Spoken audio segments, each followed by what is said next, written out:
Hello and welcome to the Albums That Saved Us, the podcast where we dive deep into the albums that shaped our lives. In this episode, we're traveling back to the electric 80s to revisit a truly iconic record.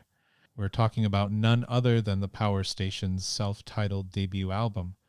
Released in 1985, this album brought together a supergroup of musicians for an explosive mix of rock, funk, and pop. Duran Duran had split into two camps, Arcadia and the Power Station. Arcadia was moody, restless, and gray, and Power Station was funky and rocky. They'd recorded both albums, and Power Station was already on tour for the album, having to replace singer Robert Palmer with Michael DeBar. The Power Station was a coming together of rock and funk royalty. We had John and Andy Taylor from the new wave sensation Duran Duran, the smooth and soulful voice of Robert Palmer, and the rhythmic genius of Tony Thompson from Chic. Originally, the album was to be a collection of covers with different singers, including Palmer.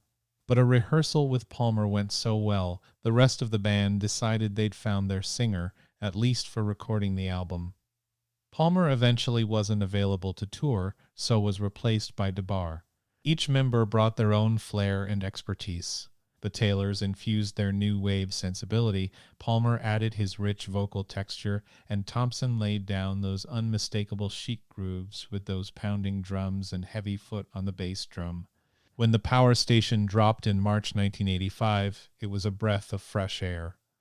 The album was well received, appealing to fans of both rock and dance music.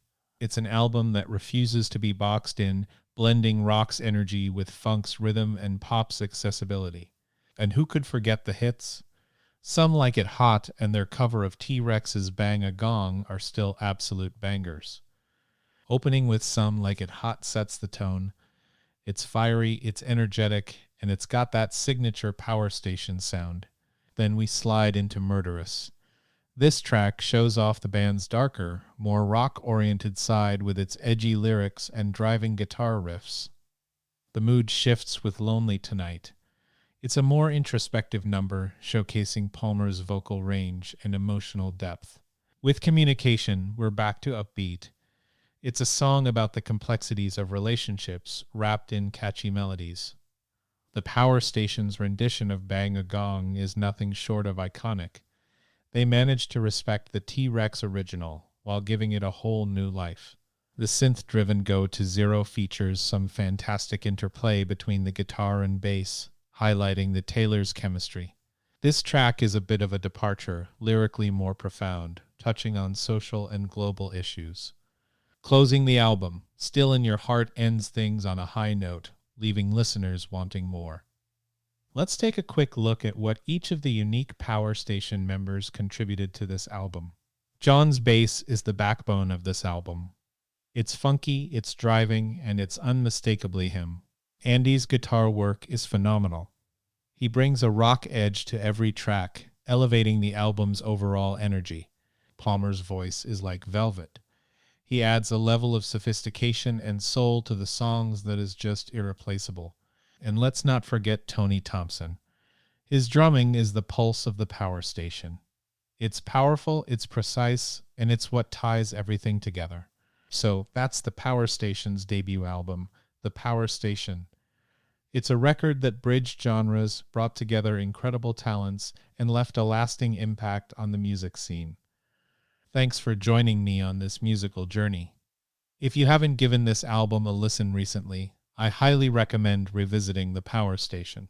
Also give the follow-up Living in Fear from 1996 a listen with Palmer back in the band. Thanks for listening to the Albums That Saved Us. Find me at #albumsthatsaved us.